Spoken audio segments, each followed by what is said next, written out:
కాబట్టి దేవుడిలోకి వచ్చిన రోగము తగ్గలేదు.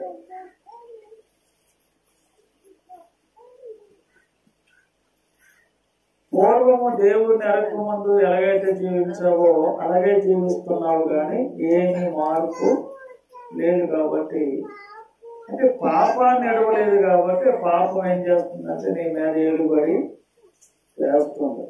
చూడండి మత్తయి శుభవార్త 9వ అధ్యాయము 1వ వచనం. మత్తయి శుభవార్త 9వ అధ్యాయము 1వ వచనం.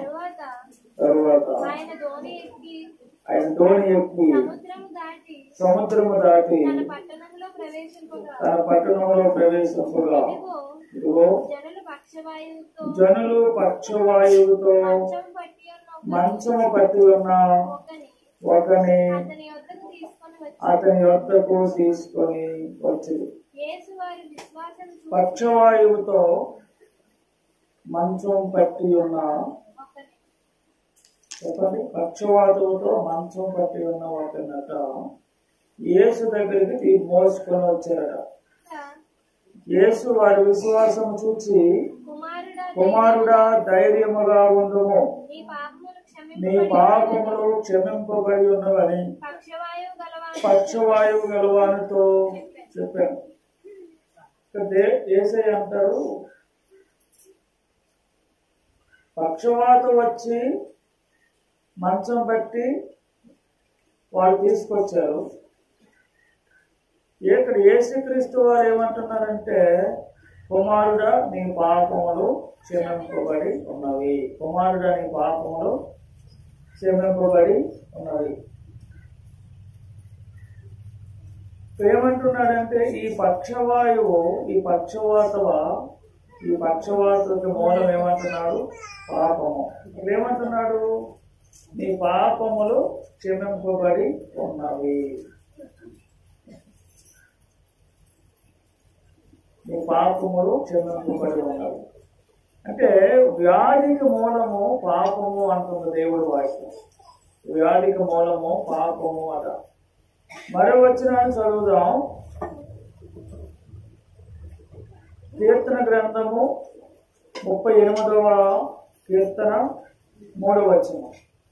38వ కీర్తన 3వ వచనం. నీ కోపాగ్ని వలన నా ఆరోగ్యము విడిచిపోయాను, నా పాపమును బట్టి నా ఎముకలలో స్వస్థత లేదు. దావీదు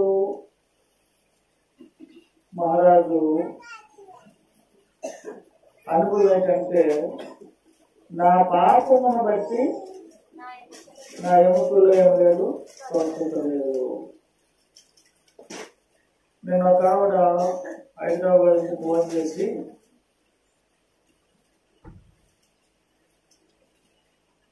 డాక్టర్కి ఏ జబ్బు దొరకలేదట,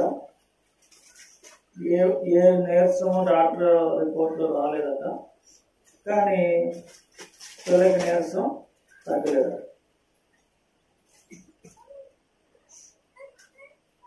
అప్పుడు నేనన్నాను,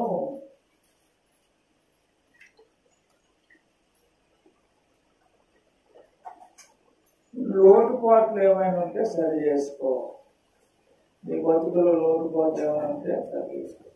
నిజంగా దేవుడు మనస్సాక్షి కలిగిన వాళ్ళకి, దేవుడు భయం కలిగిన వాళ్ళకి ఏదైనా ఒక నీరసం వచ్చింది అనుకోండి, ఒక బలహీనత వచ్చింది అనుకోండి, వెంటనే మనస్సాక్షి ఏం చెప్తుంది?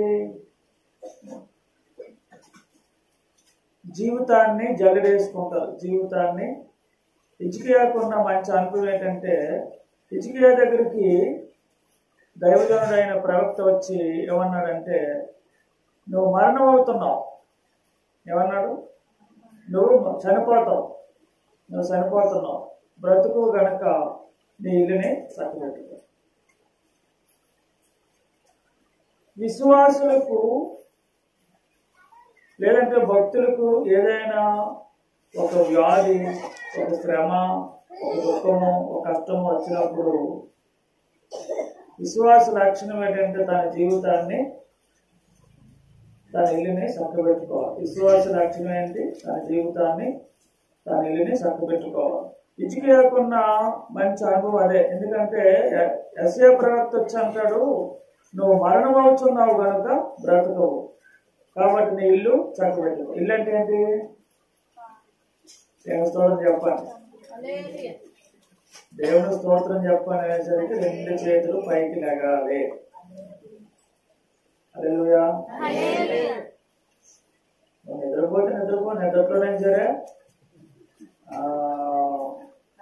హల్లెలూయా చెప్పండి. కొంతమందికి నిద్రలో నడిచే అలవాటు ఉంటుంది.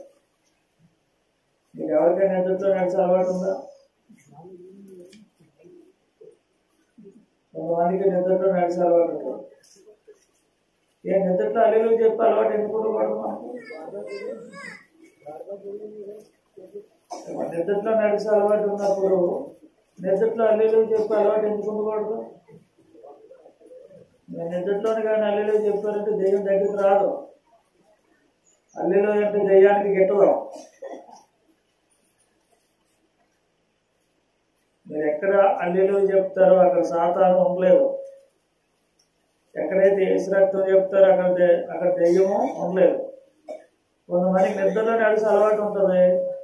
మరి నిద్రలో కూడా మనకు హల్లెలూయా చెప్పే అలవాటు ఉంటే నిజంగా సాతాను మన దగ్గర రాత్రి రాదు, పగలు రాదు. సాతానుకున్న బలం ఏంటంటే మన నిద్రలో ఉన్నప్పుడు మన మనసును తను వశం చేసుకొని ఎక్కడికెక్కడికో తీసుకుపోతాం. మరి ఏమంటాం, పాస్టర్ గారు రాత్రి పెద్ద దెయ్యం వచ్చేసిందని. ఇంకా వచ్చేసింది. సాతానుకున్న శక్తి ఏంటంటే మనం వ్యక్తిలో ఉన్నప్పుడు, మన మెలకువలో ఉన్నప్పుడు మనల్ని ఏం చేయలేదు. కానీ మనం నిద్రపోయాక అసలు దెయ్యం పట్టిన వాళ్ళకి ఏమవుతుందంటే, దెయ్యానికున్న శక్తి ఏంటంటే మనల్ని పూర్తిగా తన అంటలోకి తీసుకుంటారు. మన మనసును పూర్తిగా తన అంటలోకి తీసుకుంటారు, తన చేతిలోకి తీసుకుంటారు. ఇక వాళ్ళు ఎక్కడున్నారో తెలియదు, ఏం చేస్తున్నారో తెలియదు. దెయ్యం వదిలిపోయాక అంటారు, ఇక్కడ ఉన్నానేటి, మీరు అందరూ ఎందుకు వచ్చారు? ఇక్కడ ఉన్నానేటి, మీరు అందరూ ఎందుకు వచ్చారు? మీరు చూసారు అలాంటి వాళ్ళని? ఎందుకంటే సాతానుకున్న శక్తి ఏంటంటే అది మన మనసుని పూర్తిగా తన అంటలోకి తీసుకుంటారు, తన స్వాధీనం చేసుకుంటారు. ఇక అదే అందుకే నిద్రలో కూడా మనం పడుకున్నప్పుడు సాతాను ఏం చేస్తుందంటే మన మనసుని తను వశపరిచేసుకొని తనకు నచ్చినట్టు తిప్పేస్తూ ఉంటాడు. పిచ్చి పిచ్చి కళలు, మన మెలకువలో చేయని తప్పులన్నీ కూడా కళలో చేసేస్తాం. మామూలుగా చేయని తప్పులన్నీ ఎక్కడ చేస్తాం? కళలో కూడా చేస్తాం. ఎందుకు కళలో చేస్తామంటే అప్పుడు మనం మన స్వాధీనంలో ఉండక సాతాను స్వాధీనంలోకి పూర్తిగా వెళ్ళిపోతాం. చెప్పండి సరే, అందరూ హల్లెలూయా చెప్పండి. హల్లెలూయా, హల్లెలూయా. దావీదు అంటాడు, ఆ విశ్వాసి ఫోన్ చేశాక మందులు వేసినా తగ్గట్లేదంట, డాక్టర్ దగ్గరికి వెళ్ళినా తగ్గలేదంట, డాక్టర్ గారు టెస్టులు చేస్తున్నట్ట, టెస్ట్లో ఏమి రాలేదట, కానీ నీరసం తగ్గలేదట. నేను అన్నాను, ఇది మనం సరి చేసుకోవడానికి వచ్చిన నీరసమేమో. హల్లెలూయా. కొన్ని నీరసాలు ఎందుకు వస్తాయంటే మన జీవితాన్ని సరి చేసుకోవడానికి వస్తాయి. హల్లెలూయా చెప్పండి. మన జీవితాన్ని సరి చేసుకోవడానికి వచ్చే రోగాలన్నిటికీ మనం థ్యాంక్స్ చెప్పాలి. ఎందుకోసం అంటే అది మన జీవితాన్ని పాపం నుండి మళ్ళిస్తుంది. హల్లెలూయా. మన జీవితాన్ని సరి చేసుకోవడానికి వచ్చే రోగాలన్నిటికీ మనం ఏం చెప్పాలి? థ్యాంక్స్ చెప్పాలి. అదేం చేస్తుంది? మన జీవితాన్ని నాశనం కాకుండా, అగ్నిపాలు కాకుండా, ఎందుకంటే మన పాపంలోనే బతికినట్లయితే, పాపం అంతం వరకు కొనసాగించినట్లయితే, ఆ పాపం వల్ల మనం ఎక్కడ పోతున్నాం అంటే నిత్య నరకంలోకి వెళ్ళిపోతాం. కాబట్టి ఆ వ్యాధి ఏం చేస్తుందంటే ఈనాడు యేసు దగ్గరికి వచ్చిన వాళ్ళందరికీ ఏదో సమస్య వచ్చిన వాళ్ళు ఎక్కువ ఉంటారు. ఎందుకంటే ఆ రోగము, ఆ వ్యాధి రక్షకుడి దగ్గరికి, పరిశుద్ధుడైన దేవుడి దగ్గరికి, జీవం కలిగిన దేవుడి దగ్గరికి నడిపిస్తుంది. హల్లెలూయా. నేనన్నాను, ఏం కాదు, చక్కగా మోకరించి దేవుడి సన్నిధానంలో మోకాళ్ళ మీద కూర్చొని నీ జీవితంలో తప్పులు ఏమైనా ఉంటే, లోటుపాట్లు ఏమైనా ఉంటే ఏం చేస్తామంటే చక్కగా మోకరించి అన్నిటికీ ఒప్పుకొని పశ్చాత్తాప పడు. అప్పుడు దేవుడు ఏం చేస్తాడు? నిన్న ఒక ఆవిడ ఫస్ట్ డెలివరీ అయినప్పుడు కుర్రోడు బతికిలా లేడు, అసలే పోయే బతుకుతాడు అనుకోలేదు. అలాంటి ప్రయాణం చేస్తే బతికాడు. ఏమనుకోనంటే ఈ అబ్బాయిని దేవుడికి ఇచ్చేసి మళ్ళా కొనుక్కుంటాను, ప్రార్థన పెట్టించుకుంటానని మొక్కుబడి చేస్తాను. ఆ మొక్కుబడి ఎక్కడ దాకా పోయిందంటే సంవత్సరాలు. హల్లెలూయా. మళ్ళా గర్భం దాల్చింది, మళ్ళా కొడుకుని కనడానికి, మళ్ళీ డెలివరీ చేయడానికి హాస్పిటల్ పెట్టడానికి వెళ్ళింది. నేను ప్రార్థన చేస్తుంటే ఆవిడ ముందు మొక్కుబడి సంగతి దేవుడు నాకు జ్ఞాపకం చేస్తాను. నేను అన్నాను, ఫోన్ చేసి ముందులాగా అనుకున్నామంట కదంటే, అవునంటే అయ్యారు, నేను 3 రోజులు బట్టి దానికోసమే దేవుడి దగ్గర క్షమాపణ అడుగుతున్నాను. ఇది అయ్యాక అది కూడా చేయించుకోవాలి అందరూ. హల్లెలూయా. హల్లెలూయా. ద్వితీయోపదేశ కాండములో 23వ అధ్యాయం అనుకుంటాను. ద్వితీయోపదేశ కాండం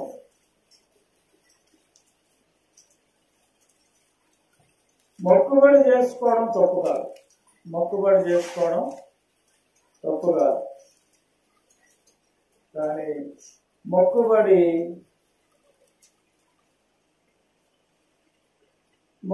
చేసుకోవడం తప్పు కాదు, కానీ దాన్ని ఆలస్యం చేయడమే తప్పట. చూడండి, ద్వితీయోపదేశ కాండం 23వ అధ్యాయము 21వ వచనం. నీవు నీ దేవుడైన యెహోవాకు మొక్కుకొనిన తరువాత ఆ మొక్కుబడిని చెల్లించుటకు తడవు చేయకూడదు. అంటే మొక్కుకోవడం తప్పు కాదు. అసలు మొక్కు లేకపోతే మనం బతుకు తెలవదు. ఒక ఆపద నుండి గొట్టెక్కాలంటే దేవుడికి మొక్కుబడి చేసుకుంటాం. హల్లెలూయా. ఒక ఆపద నుండి అసలు ఈ మొక్కుబడులు, ఈ ఒప్పందాలు ఇవన్నీ ఎందుకు చేసుకుంటాం అంటే ఆపద తెల్లారాలి. ఆపద నుండి గొట్టెక్కడం కోసం ఏం చేస్తామంటే దేవుడి దగ్గర ఎన్నో మొక్కుబడి చేసుకుంటాం, ఎన్నో ఒప్పందాలు చేసుకుంటాం. అక్కడ ఏమంటున్నాడు? నీ దేవుడైన యెహోవాకు మొక్కుకొనిన తరువాత ఆ మొక్కుబడిని చెల్లించుటకు తడవు చేయకూడదు. ఆ మొక్కుబడిని చెల్లించుటకు తడవు చేయకూడదు. నీ దేవుడైన యెహోవా తప్పక నీ వలన దాన్ని రాబట్టుకొనును, అది నీకు పాపమగును. అంటే ఏంటి? తడవు చేయడం అట పాపం అట. హల్లెలూయా. హల్లెలూయా. ఏమండి, మొక్కుబడి ఎప్పటికైనా చెల్లించుకోవడం వేరు. హల్లెలూయా. 5వ తరగతిలో చేసుకున్న మొక్కుబడి 70 సంవత్సరాలు అయిపోయాక చెల్లించుకోవచ్చు. అదే 5వ తరగతి చదువుకున్నప్పుడు మొక్కుబడి చేసుకొని రేపు మాపు చచ్చిపోయే వయసులో కూడా చెల్లించుకోవచ్చు. హల్లెలూయా. చెల్లించకపోతే తప్పు, కానీ చెప్పండి, చెల్లించకపోతే తప్పు, కానీ చెల్లిస్తున్నాం కదా. హల్లెలూయా. అక్కడ దేవుడు అంటాడు, తడవు చేయటం వలన పాపం అవుతుందట. మొక్కుబడి చెల్లించడానికి మనం ఏం చేయకూడదట?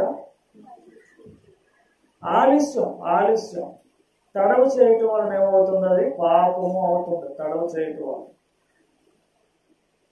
దాని ఫలితాన్ని మనం అనుభవించాలి. హల్లెలూయా. ఎందుకంటే ప్రతి రోగానికి కారణం పాపం. మొక్కుబడి చేసుకున్నాక దాన్ని ఆలస్యం చేస్తే, చెల్లించడానికి ఆలస్యం చేస్తే అది కూడా పాపం అంటున్నాడు. చదవండి.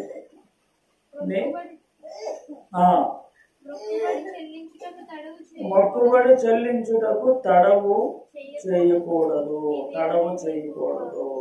ఆలస్యం చేయకూడదు.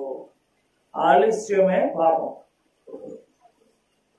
చెప్పండి, పాపం అంటే ఏంటి? ఆలస్యమే పాపం. కాబట్టి దేవునితో మనం ఏదైనా ఒక ఒప్పందం చేసుకున్నప్పుడు, ఒక మొక్కుబడి చేసుకున్నప్పుడు దాన్ని వెంటనే చెల్లించాలి. అలా చేయకపోతే అది ఏమవుతుందట? పాపం అవుతుందంట. చెల్లించగా తప్పదు.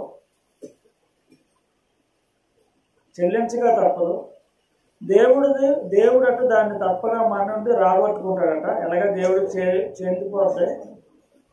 కానీ ఆలస్యం చేయటం వల్ల ఏమవుతుందట? అది పాపం అవుతుందట. హల్లెలూయా. మనం అనుకోవచ్చు, ఏమంటే అన్నాడు చెల్లించకపోతేనే కదా తప్పు. 5వ తరగతిలో మొక్కుబడి చేసుకుంటే 75 సంవత్సరాలు వచ్చాక చెల్లిస్తానండి. అన్నది చెల్లించకపోతేనే కదా తప్పు. 5వ తరగతిలో మొక్కుబడి చేసుకుంటే 70 సంవత్సరాలు వచ్చాక చెల్లిస్తానండి. హ్యాపీ కదా మనకి. అయితే ఆలస్యం చేస్తే అది పాపం అవుతుందో అంటున్నారు. హల్లెలూయా. ఇప్పుడు ఆ విశ్వాసం కోసం ప్రార్థన చేయాలా మానాలా? ప్రార్థన చేస్తే, నేను ప్రార్థన చేస్తుంటే ఆవిడ చేసుకున్న ఒప్పందం మొక్కుబడి. హల్లెలూయా. ఏం చేయాలో నాకేం అర్థం లేదు.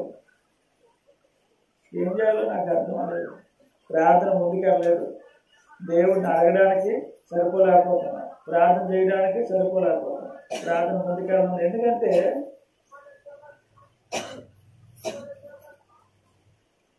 కైలాస మహర్షి ఒక అతని కోసం ప్రార్థన చేస్తుంటే దేవుడు అంటాడు, అతను సరి చేసుకునే వరకు అతని కోసం చేసే ప్రార్థన నేను విన్నాడు. అతను సరి చేసుకునే వరకు అతని కోసం చేసే ప్రార్థన నేను విన్నాం. హల్లెలూయా. మన అవిధేయత ఏం చేస్తుందంటే దేవుడు మన ప్రార్థన అనుకుంటా అడ్డగిస్తుంది. అందుకే దావీదు మహారాజు అంటాడు, నా 11వ వచనం, కీర్తన 38 3వ వచనం, నా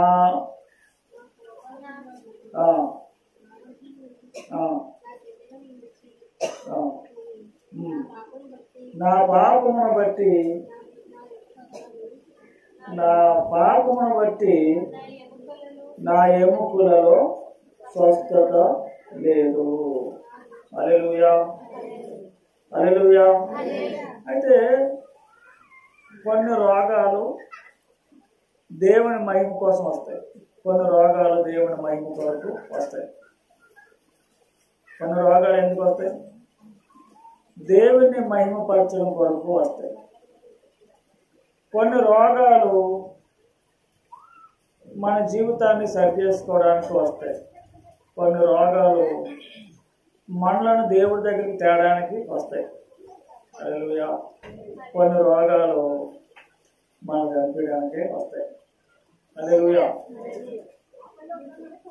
కాబట్టి ఇక్కడ ఏమంటున్నాడంటే అసలు వ్యాధికి మూలము పాపం అట. వ్యాధికి మూలము పాపం. ద్వితీయోపదేశ కాండము 28వ అధ్యాయము.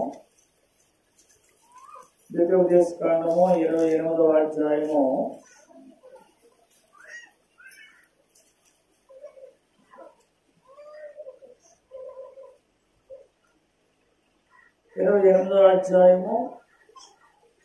27వ వచనం. యెహోవా ఐగుప్తు పుంటి చేతను, మూల వ్యాధి చేతను, కుష్టు చేతను, గజ్జి చేతను నిన్ను బాధించును. నీవు వాటిని పోగొట్టుకొన జాలవు. నీవు వాటిని పోగొట్టుకొన జాలకుందువు. ఏమంటున్నాడు? యెహోవా ఐగుప్తు పుంటి చేత. పుంటి అంటే అదొక రకమైన వ్యాధి. ఐగుప్తు పుంటి చేత, మూల వ్యాధి, ఇంకా చెప్పండి, కుష్టు చేతను, గజ్జి చేతను నిన్ను బాధించును. హల్లెలూయా. ఐగుప్తు, ఐగుప్తు అంటే ఈ లోకానికి సూచన. ఈ లోకము దేనికి సూచన? ఐగుప్తుకి సూచన. ఈ లోకం అంతా కూడా శాపగ్రస్తమైంది. ఈ లోకం అంతా కూడా దేవుని యొక్క శాపంలో దేవుని యొక్క శాపానికి గురై ఉంది. ఎందుకంటే ఈ లోకస్తులు అందరూ పూజించే దేవుడిని కాదు కదా. ఏది దేవుడో ఏది దెయ్యం, ఏది పూజించాలో ఏది పూజించకూడదు, ఏది మొక్కాలో ఏది మొక్కకూడదో తెలియదు. ఈ లోకమంతా కూడా నిజమైన దేవుని సేవిస్తుందా? సృష్టికర్తను సేవిస్తుందా? ఈ లోకమంతా కూడా చేసేదంతా మంచిదేనా? ఈ లోకంలో ఉన్న పాపం ఎక్కడ ఉండదు. అంచేత లోకము పాపంలో ఉంది కాబట్టి లోకం దేవుని యొక్క శాపానికి గురై ఉంది. అందుకే ఏమంటున్నాడు? అలాగే ఐగుప్తు కూడా ఏమంటున్నాడు? ఐగుప్తు పుంటి చేత. ఈ వ్యాధులన్నీ కూడా ఐగుప్తులో ఉన్నాయి, అంటే ఈ లోకంలో ఉన్నాయి. చెప్పండి, ఈ వ్యాధులన్నీ ఎక్కడ ఉన్నాయి? ఐగుప్తులో ఉన్నాయి. అంటే ఐగుప్తు అంటే ఈ లోకం. ఈ లోకస్తులకి కుష్టి ఉంటుంది, గజ్జి ఉంటుంది, మూల వ్యాధి ఉంటుంది, క్షయరోగం ఉంటుంది, క్యాన్సర్ ఉంటుంది, ఇక గుడ్డితనము, ఎరుతనము అన్నీ కూడా లోకంలో ఉన్నాయి. ఈ లోకస్తులకి అన్నీ ఉన్నాయి, లోకంలో అన్నీ ఉన్నాయి. కానీ మరి క్రైస్తవులకు ఉంటాయా? ఈ లోకంలో నుంచి బయటకు వచ్చేసారు, ఐగుప్తులో నుండి బయటకు వచ్చారు. కానీ ఐగుప్తులో నుండి బయటకు వచ్చారు, కానీ ఐగుప్తీయులు చేసిన క్రియలు మాత్రం, ఐగుప్తులో ఉన్న పాపం మాత్రం వదలడం లేదు. కాబట్టి ఐగుప్తీయులకి ఎలాగుందో మీకు ఉంటుంది అంటున్నాడు. ఇక్కడ ద్వితీయోపదేశకాండము 28వ అధ్యాయంలో 1వ వచనం, నీ దేవుడైన యెహోవా మాట శ్రద్ధగా విని నేడు నేను నీకు ఆజ్ఞాపించుచున్న ఆయన ఆజ్ఞను అన్నిటిని అనుసరించి నడుచుకొని ఎడల, యేసుక్రీస్తు దగ్గరికి వచ్చి యేసుక్రీస్తు ఆజ్ఞ అనుసరించి నడిచిన ఎడల ఈ ఆశీర్వాదాలన్నీ నీ మీదకి వచ్చును, నీకు ఆరోగ్యం కలుగునని. మలాకి గ్రంథము, దీని ఎలా గురించి మలాకి గ్రంథం చదవండి. మలాకి గ్రంథము, నా నామమందు భయభక్తులు గలవారకు మీకు నీతి సూర్యుడు ఉదయించును. నా నామమందు భయభక్తులు గలవారకు మీకు నీతి సూర్యుడు ఉదయించును, అతని రెక్కలో మీకు ఆరోగ్యము కలగజేయును. మలాకి గ్రంథం 3వ అధ్యాయం 4వ అధ్యాయం 2వ వచనం. అయితే నా నామమందు భయభక్తులు గలవారకు మీకు నీతి సూర్యుడు ఉదయించును, అతని రెక్కలో ఆరోగ్యము కలుగజేయును.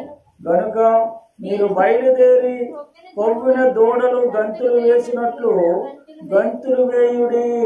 హల్లెలూయా. అంటే క్రీస్తులో ఏముందట? ఆనందం ఉంది.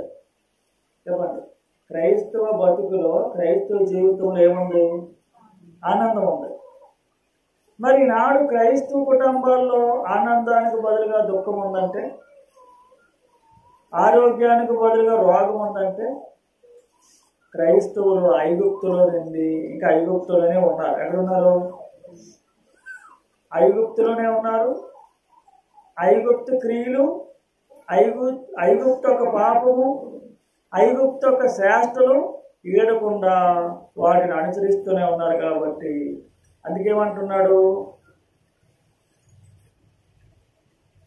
కుష్టు, కుంటు, మూలవ్యాధి, గజ్జి, ఎరితనము, గుడ్డితనము ఇవన్నీ కూడా మనలో వదిలిపోలేదు. హల్లెలూయా. చెప్పండి, నాడు క్రైస్తవులు ఎందుకు వదలలేదండి? క్రీస్తులోకి వచ్చాక కూడా దీర్ఘకాల రోగాలతో బాధపడుతున్నారు. క్రీస్తులోకి వచ్చాక కూడా ఎరుతనమా, క్రీస్తులోకి వచ్చాక కూడా గుడితనమా, క్రీస్తులోకి వచ్చాక కూడా క్యాన్సరా? కాదు కాదు. అంటే క్రీస్తులోనికి వచ్చావు కానీ ఐగుప్త క్రియలు మాత్రం వదలలేదు. ఇక్కడ అంటున్నాడు, నా నామమందు భయభక్తులు గలవారు మీకు నీతి సూర్యుడు ఉదయించును. హల్లెలూయా. ఎవరికి? ఏమండి, యేసులో ఉన్న వారందరికీ కూడా యేసులో భయభక్తులు ఉన్నాయా? చెప్పండి. యేసులో ఉన్న వారందరికీ కూడా యేసులో భయభక్తులు ఉన్నాయా? చెప్పండి. నువ్వు దేవుడికి భయపడితే ఎక్కడైనా కరెక్ట్గా ఉంటావు. గుళ్ళోనూ కరెక్ట్గా ఉంటావు, కొట్టుకాడ కరెక్ట్గా ఉంటావు, చెవిలో కరెక్ట్గా ఉంటావు, సందులోనూ కరెక్ట్గా ఉంటావు, గొంతులోనూ కరెక్ట్గా ఉంటావు. దేవుడికి భయపడు. దేవుడికి భయపడేవాడు ఎక్కడ కూడా తప్పు చేయలేడండి. హల్లెలూయా. దేవుడికి భయపడేవాడు కలలోను కూడా తప్పు చేయలేడు. హల్లెలూయా.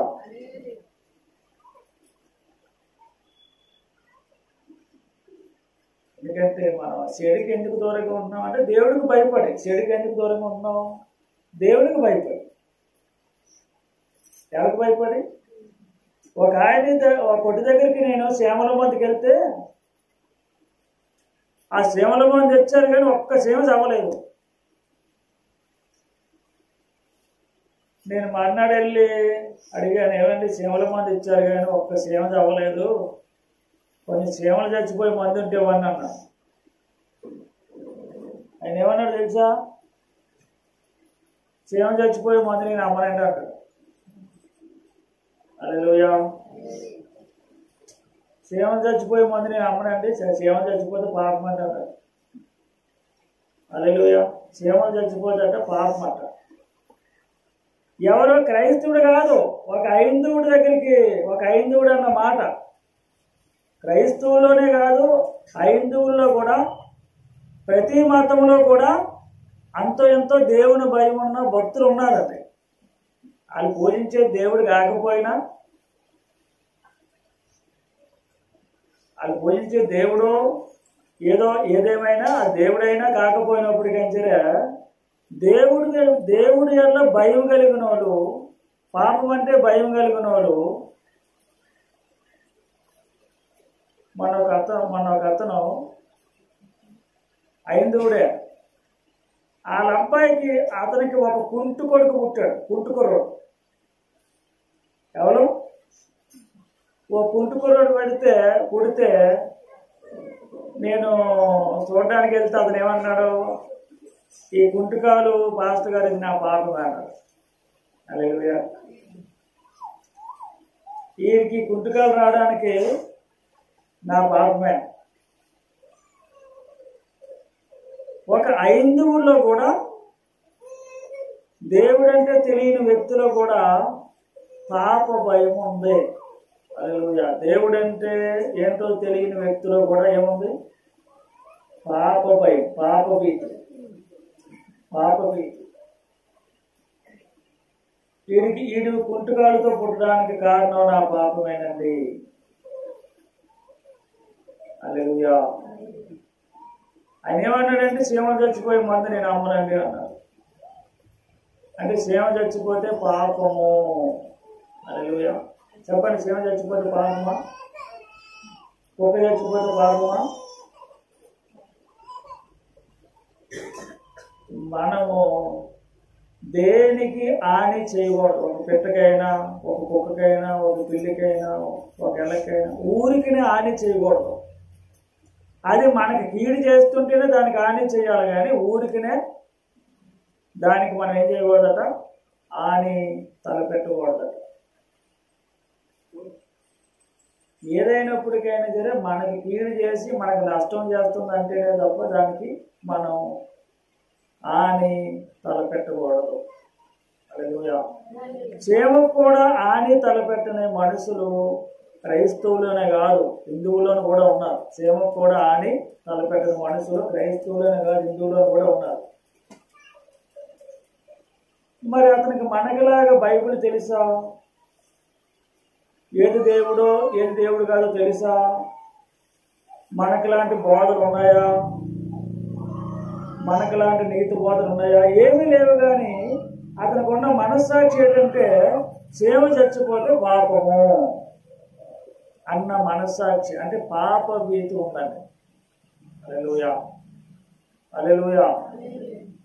చెప్పాను కదా, హల్లెలూయా అంటే 2 చేతులు పైకి ఎత్తారు. అలా ఆయన కూడా ఎత్తారు. హల్లెలూయా అంటే 2 చేతులు పైకి ఎత్తారు. నిద్రలో కూడా హల్లెలూయా చెప్పి అలవాటు చేసుకున్నారనుకో, మీకు ఈ కోపం ఉండదు. మీరు నిద్రపోవచ్చు, హల్లెలూయా చెప్పచ్చు. హల్లెలూయా. నిద్రలో కూడా మీరు హల్లెలూయా చెప్పుకోవడం వల్ల అలవాటు చేసుకుంటే మీరు చర్చకొచ్చి పుల్లు కుడికైన గారు హల్లెలూయా అన్నప్పుడు చేతులు లేకపోతే సరిపోతాయి.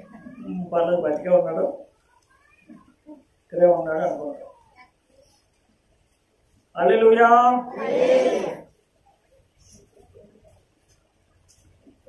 హైందువుల్లో కూడా పాప భయం ఉందండి, పాప భీతి హైందువుల్లోనూ కూడా ఉంది. తర్వాత వేద ఋషుల్లో కూడా పాప భయం ఉందట. ఎవరు? మన భారతీయులకు వేదములు రాసి అందించిన వేద ఋషుల్లో కూడా పాప భయం ఉంది. చదువుతున్నాను. అధర్వణ వేదం 1వ కాండము 2వ అనువాకము 4వ సూక్తము 3వ మంత్రం. జలోదర రోగి, నీవు అబద్ధం ఆడినావు, అసత్యము మహాపాపము, అదే జలోదర కారణము. హల్లెలూయా. వేద ఋషులకు కూడా ఏముందట? పాప భీతి ఉన్నారు, పాప భీతి. వాళ్ళకు కూడా పాపం అంటే భయం, దాని ఫలితాన్ని అనుభవించాలి. ఇప్పుడు పాస్టర్ గారు దగ్గర వ్యాసాలు వేస్తాం, బ్రదర్ నా చేతులు పరిశుభ్రంగా ఉన్నాయండి, శుభ్రంగా కడిగేసుకున్నానండి. నువ్వు వేసే వ్యాసాలన్నీ పాస్టర్ గారు చూడడం. హల్లెలూయా. రాగుంకోడు పోతూ పోతూ సుట్ట ఎక్కడెట్టుకోడట, కొమ్మనాపల్లి అండి. అప్పుడు కొమ్మనాపల్లిలో చర్చలేం లేవు. రాగుంకోడు పోతూ పోతూ అప్పుడు దాకా చుట్ట ఊది ఊది ఊది ఊది అర్ధరాల దగ్గర జ్ఞాపకంగా పెట్టుకుని వెళ్ళేవారట. హల్లెలూయా. మళ్ళీ వచ్చేప్పుడు అని ఎక్కడెట్టాను, నేను ఎక్కడెట్టాను, మళ్ళీ అక్కడ వెలిగించుకోవడం, ఊరుకుంటూ రావడం. మరి దేవుడు లేడా అక్కడ? చెప్పండి. దేవుడు సేవకుడు అంటే లేడు, కానీ చూడలేదు. కానీ దేవుడు చూస్తలేదు. దేవుడు చూస్తలేదో చెప్పండి. మరి దేవుడి చేతిలో పడతారే మీరు? భూమి మీద ఉన్న మానవులందరూ కూడా దేవుని చేతిలో పడతారట ఒక దినాన, దేవుని చేతిలో. హల్లెలూయా. మనమందరం కూడా క్రీస్తు న్యాయపీఠం దగ్గర నిలబడాలి. ఎక్కడ నిలబడాలి? మనమందరం కూడా క్రీస్తు న్యాయపీఠం దగ్గర నిలబడాలి. ఆ దినాన్ని మనం సందులో చేసింది చెప్పాలి, ఇదిలో చేసింది చెప్పాలి, పొలంలో చేసింది చెప్పాలి. దాని అందరికీ శిక్ష నరకం, నరకం, నరకం. ఈ దినాన్ని మానుకుంటే ధన్యుడివే. హల్లెలూయా. ఆ తప్పు ఈ దినాన్నే మానుకుంటే ఆ దినాన్ని నువ్వు ఎలాగుంటావు? దేవుడి సన్నిధానంలో ధైర్యంగా ఉంటావు. హల్లెలూయా. ఇప్పుడు పోలీసులు వచ్చారనుకోండి, ఎవరికి భయం? తప్పు చేసేవాడికి భయం. ఏకాటగా ఆడేవాడు మారిపోతాడు, సారా కూడా మారిపోతాడు, సారా తాగివాడు మారిపోతాడు, పందాలు ఆడేవాడు వారిపోతాడు, దొంగోడు వారిపోతాడు. హల్లెలూయా, హల్లెలూయా. నేనైతే ఏమంటాను, వందనాలండి ఇన్స్పెక్టర్ గారు, బాగున్నారా, ఏంటి మా ఊరు వచ్చారు అంటారు. హల్లెలూయా. దొంగోడు చెప్పగలరు అలాగా, పందిగాడు చెప్పలేడు, ప్యాకెటోడు చెప్పలేడు, దొంగోడు చెప్పలేడు, ఎబ్సారోడు చెప్పలేడు, తాగివాడు చెప్పలేడు, అమ్మివాడు చెప్పలేడు. ఎందుకంటే మనం చేసేది దొంగ పని అని మనకి తెలుసు. హల్లెలూయా. మనం చేసేది దొంగ పని అని మనకు తెలుసు. మనం చేసేది మంచి పని కాదని మన మనస్సాక్షి మనకు చెప్తానే ఉంది. మన మనసు మనం చేసేది మంచి పని కాదని, దీనివల్ల మనకు సుఖం లేదు, దీన్ని మానుకోకపోతే మనకు నష్టమే. హల్లెలూయా, హల్లెలూయా. మరి పాస్టర్ గారు చూడలేదు, పాస్టర్ గారు కోళ్ళు కప్పచ్చు, పాస్టర్ గారు మాయ చేయొచ్చు. మరి దేవుడి కోళ్ళు ఎక్కడ కప్పుతావు? దేవుడిని ఎక్కడ మాయ చేస్తావు? దేవుడికి బయట ఉన్నదా అంతది, లోపల ఉన్నదా అంతది. ఏసై కొళ్ళు ఎక్స్రే కొళ్ళు చెప్పండి. ఏసై కొళ్ళు ఎక్స్రే ఏం చేస్తుంది? పొటేవి అయితే బయట ఉన్నది ఆంతుంది, ఎక్స్రే అనుకో లోపల ఉన్నది కూడా ఆంతుంది. ఏసై కొళ్ళు ఏం కొళ్ళు? ఎక్స్రే కొళ్ళు. అవి బయట చూస్తాయి, లోపల చూస్తాయి. పాతాళంలో ఏముందో కనపడుతుంది. ఈ సృష్టిలో ఏముందో దేవుని కంటికి కనపడుందంటూ ఏమీ లేదు. హల్లెలూయా చెప్పండి. ఈ సృష్టిలో దేవుడి కంటికి కనిపించిందంటూ ఏమి లేదు. అంటే ఏసై చూస్తుండగానే అన్ని చేస్తున్నాం. హల్లెలూయా. ఈ సృష్టిలో దేవుడి కంటికి కనపడిందంటూ ఏమీ లేదు. ఓ తండ్రి కొడుకు దొంగతనానికి వెళ్ళారట.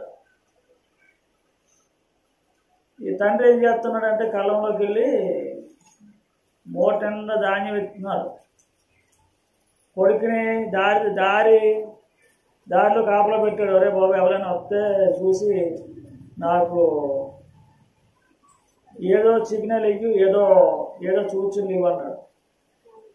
ఇప్పుడు దాన్ని ఎత్తే టైంలో అంటున్నాడు, నాన్న చూస్తున్నాడు అన్నాడు. ఎవరు చూస్తున్నాడు అంటే దేవుడు. హల్లెలూయా. ఎవరు చూస్తున్నారా? దేవుడు. దేవుడు చూడడం ఎక్కడ? దేవుడు ఎలాగ చూస్తాడు? మనుషులు చూడకుండా చూడరా? దేవుడు ఎలాగ చూస్తాడు? మనుషులు చూడకుండా చూడు. మనమందరం కూడా ఈ భూమి విసిపోయాక దేవుడు న్యాయ స్థానంలో నిలబడతాం, అంటే దేవుడి చేతిలో పడతాం. హల్లెలూయా. తన్నులు ఎక్కడ తింటాం? దొంగోడు దొరికితే సొత్తగారు చేతిలో తింటాడు. మనమందరం ఎక్కడ దొరుకుతామంటే దేవుడి చేతికి దొరుకుతాం. హల్లెలూయా. అందుకే దేవుని పిల్లలమైన మనము ఈనాడు దేవుడికి జడిసి పాపమునకు దూరంగా పారిపోవాలి. హల్లెలూయా. ఎవరికి జడిసి? దేవునికి జడిసి పాపమునకు దూరంగా పారిపోవాలి. వేదరుసుల మనస్సాక్షి కూడా, వేదరుసులు కూడా పాప భీతి ఉందట. ఏమంటున్నాడు? నా జలోదర రోగానికి మూలము పాపమే. ఏమంటున్నాడు? జలోదర రోగి, నీవు అబద్ధం ఆడినావు, అసత్యము మహాపాపము కనుక అదే నీకు జలోదర రోగము. అంటే అబద్ధము కూడా పాపం అని వేద ఋషులు గ్రహించారు. అబద్ధం పాపమైనా కదా? అబద్ధకులు అగ్నికి వెళ్ళిపోరా? చెప్పండి. అబద్ధకులు నరకాన్ని పోతారా పోరా? ఈనాడు ఒక అబద్ధం ప్రాణాన్ని కాపాడుతుంది, అంటే పనికిమాలోడి ప్రాణాన్ని కాపాడుతుంది, పనికి వచ్చేవాడి ప్రాణాన్ని తీసేస్తుంది ఒక అబద్ధం. ఈనాడు కోర్టులో నిజం ఉంటుందండి. దొంగనే మంచోడిని చెడ్డోడిగా, చెడ్డోడిని మంచోడిగా, మంచోడిని చెడ్డోడిగా, చెడ్డోడిని మంచోడిగా మార్చేది ఏంటంటే సాక్ష్యం. ఒక అబద్ధ సాక్ష్యం అంటే ఒక అబద్ధం. హల్లెలూయా. ఇంకా మరో మంత్రం చదువుతున్న అధర్వణ వేదం 5వ కాండము 1వ అనువాకము 4వ సూక్తము 10వ మంత్రం. శిరోవ్యాధి, నేత్రబాధ, దేహమున వ్యాధులు పుట్టించు పాపములు. శిరోవ్యాధి, నేత్రబాధ, దేహమున వ్యాధులు పుట్టించు పాపము. శిరోవ్యాధి, నేత్రబాధ కూడా పాపం వల్లే కలిగిందని వ్యాధుల యొక్క మనస్సాక్షి. శిరోవ్యాధి, నేత్రబాధ అంటే గుడ్డితనము. ఇక అంటున్నాడు మరో మంత్రములో అధర్వణ వేదము 6వ కాండము 9వ అనువాకము 2వ సూక్తము 1వ మంత్రము. ఈ ఎవరు 8 ఎద్దులతోనూ 6 ఎద్దులతోనూ దున్ని పండించబడినవి. అట్టి ఎవరిచే రోగ కారణమగు పాపమును తొలగించుచున్నాము. అంటే వ్యాధులు ఏం గుర్తించారంటే రోగానికి కారణము పాపము అని వ్యాధులు మనసు చెప్తుంది. హల్లెలూయా, హల్లెలూయా. అంటే హైందవుల్లో కూడా పాప భీతి ఉందండి. హైందవుల్లో కూడా ఏముంది? పాప భీతి, పాప భయము ఉంది. హల్లెలూయా. మరో వచనం చదువుకొని ప్రార్థన చేసుకున్నాం. ద్వితీయోపదేశ కాండము. ఐగుప్తీయులకు మాత్రము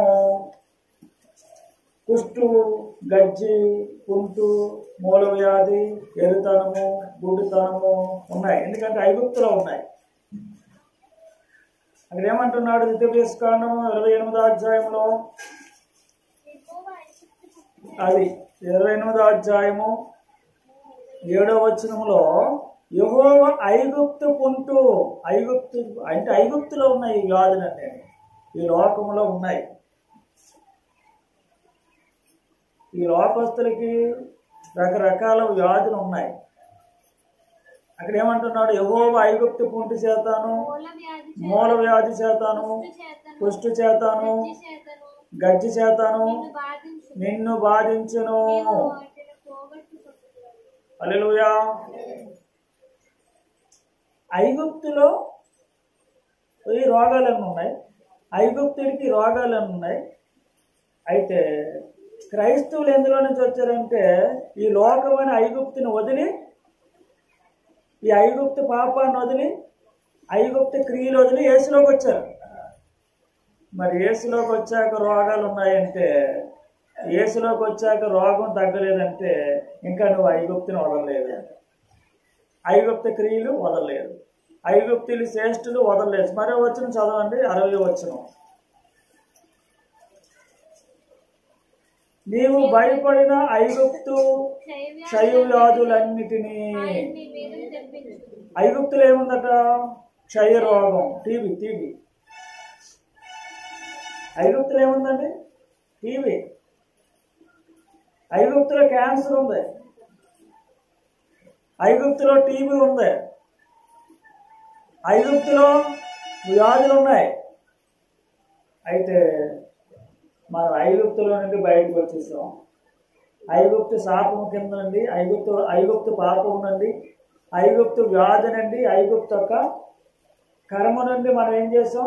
యేసు రక్తంలో కడగబడి కానాను దేశానికి వచ్చాం. హల్లెలూయా. పరలోక యెరూషలేముకు వచ్చాం. హల్లెలూయా.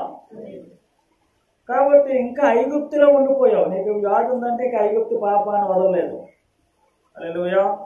ఇక అంటున్నాడు ఎర్రితనము చేతను, 29వ వచనం, 28వ వచనం. ఎర్రితనము, ఎర్రితనం ఎక్కడుంది? ఐగుప్తులో ఉంది. ఎర్రితనం ఎక్కడుంది చెప్పండి? ఈనాడు ఎర్రవాళ్ళుగా పుడుతున్నారంటే అది పాప కారణమట. ఎర్రవాళ్ళుగా పుడుతున్నారంటే దానికి మూలము పాపం అంటున్నాడు. ఎర్రితనము చేతను. కొంతమంది గుడ్డివాళ్ళుగా పుట్టడానికి కూడా మూలము ఐగుప్తు పాపము. ఈ లోకంలో గుడ్డివాళ్ళుగా పుడుతున్నారంటే దానికి కారణం, గుడ్డితనానికి కూడా కారణం పాపమట, ఎర్రితనానికి కారణం పాపమట. ఇకేమంటున్నాడు? ఇక హృదయ విస్మయము, దీని అంతటికి కూడా కారణము పాపము. యేసుక్రీస్తు దగ్గరికి పక్షవాయువుతో మంచం పడిన వ్యక్తిని తీసుకుని వచ్చాడు. యేసుక్రీస్తు అంటున్నాడు, కుమారుడా నీ పాపములు క్షమింపబడి ఉన్నవి. అంటే ఈ వ్యాధికి మూలము, ఈ పక్షవాతముకు మూలము పాపమే అంటున్నారు. కాబట్టి ఈనాడు క్రీస్తులోకి వచ్చిన వారు కూడా దీర్ఘకాలిక రోగాలతో బాధపడుతున్నారంటే వాళ్ళు క్రీస్తులోనికైతే వచ్చారు కానీ ఐగుప్తు పాపాన్ని వదలలేదు. క్రీస్తులోనికి వచ్చారు కానీ ఐగుప్తు క్రియలు వదలలేదు. కాబట్టి ఐగుప్తు యొక్క శాపము, ఐగుప్తు యొక్క రోగాలు వీళ్ళ మీద ప్రభావం చూపుతున్నాయి. కాబట్టి క్రైస్తవులమైన మనము ఎప్పుడైతే పాపమునకు దూరముగా పాపాన్ని అసహించుకొని పాపానికి భయపడి జీవిస్తున్నామో, మలాకి గ్రంథము 4వ అధ్యాయం 2వ వచనంలో మాట మన జీవితంలో నెరవేరుతుంది. నా నామమందు భయభక్తులు గల వారు మీకు నీతి సూర్యుడు ఉదయించును, ఆయన రెక్కలు మీకు ఆరోగ్యము కలగదు. యేసు రెక్కల కిందకు వచ్చున్నాం. యేసు గాయముల ద్వారా మనకు సంపూర్ణ స్వస్థత ఉంది. కొవ్వుని దూడలు గెంతులేసినట్లుగా యేసుక్రీస్తులో అంత ఆనందం ఉందట. హల్లెలూయా, హల్లెలూయా. పాపానికి దూరంగా జీవించుదాం, వ్యాధి నుండి రక్షించుకుందాం, దేవుని రెక్కల కింద దేవుని రక్తంలో జీవించుదాం, క్రీస్తులో ఆనందించుదాం, ప్రార్థన చేసుకుందాం.